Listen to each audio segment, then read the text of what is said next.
Hey, Cam was here yesterday. I know. I saw you in the show. I was so proud of him, and thank you for handling it all so well. I mean, he's not really done this sort of stuff before, and it was nice to see him. And he was great. And thank you for your support. Yeah. And he's talked about you encouraging him to write the book. Right. But you knew that he was going to write the book. Yeah. I mean, you never quite know what the book is going to be. I recognize that he seemed to have a pretty good balance between how much he was going to blame his parents versus gene makeup. Right. My father, Kirk, you know, he has 4 sons, and all of them have been in rehab or substance abuse to one way or another. And we lost Eric in an overdose about 11 years ago, so it doesn't really matter. Wealth, color, economics, everything. It's a terrible disease. Yeah. It is. And so I encouraged him because I thought, you know, he's an actor, but he was coming out, and I said, man, you know, just to deal with rejection, you know, when you're first coming out from prison after 8 years. Yeah. And so I said, you've got a book in you.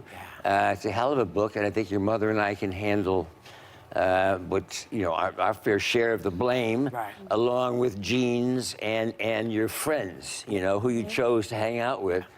So I'm proud. He did a really good job on it. And I just looked at Amazon. Book just came out yesterday. It's already the bestseller. Yeah. So I mean, it's such a brave book. Also, it's just so well done, and I thought he was incredible today, and I think the book is going to help a lot of people, actually. I hope so. Long way home. Yeah, long way home. And he writes this. He said that you pulled away from him at one point, and that you thought he was going to die, and you said, I think you're going to overdose, or someone's going to kill you, or you're going to kill someone. And I asked him yesterday how hard that was for him to hear, and I think we have his response. You know, my father's always someone that I've revered and loved tremendously. So even in that state of mind, that was heartbreaking. Yeah.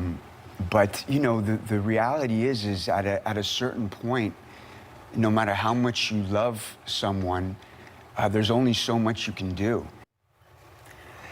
Yeah, boy, that's the truth. We went through, 18 years, and 18 years of nightmare with his mother, my ex-wife, and yes, there reached a point, and I'd seen my dad deal issues with family, with rehab meetings when he was in his 80s, and quite honestly said, I'm not going there. I mean, I'm not going to be, and I said to him, look, if you see me pulling away, if you see me kind of shutting down a little bit, it's because I think I'm going to lose you. Yeah. And actually, I thought I had more impression on him for a little while than anything else. And he said, you're going to kill yourself or somebody else, you know. So many families are currently right there where he was. When you look back, is there anything you would have done differently? Any advice that you can give now, getting through it?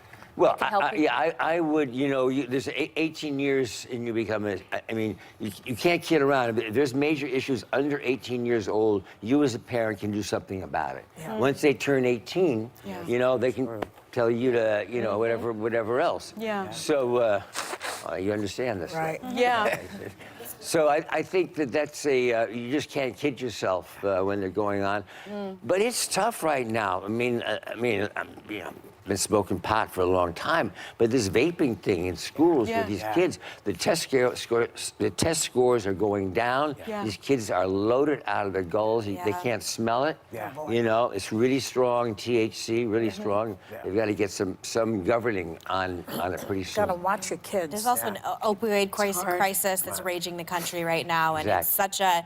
I found everything he's incredibly poignant and brave, and I don't know him at all, but I really think he really wrote an incredible book. Thanks, and I just, you know, I think people sometimes think that addiction won't impact families that have notoriety, and it doesn't matter where you come from or who you are, how much money you have, it can wreak havoc on It's just a disease, you know. For me, it was so long when I strangled him, I just could not believe. And you see, Diane had it, you know, Sawyer had a little special on. You saw these pictures of him when he was really strung out. And you're going, please, how can you not see it? Yeah. You know. So he's anyway. It's all good. He's got a little. And he has a little that girl. little girl, Lua. And you're a grandpa. I'm a grandpa. I'm a grandpa. Right, yeah. it's just like you in that There is shot. right. Yes. Yes, you exactly. can see-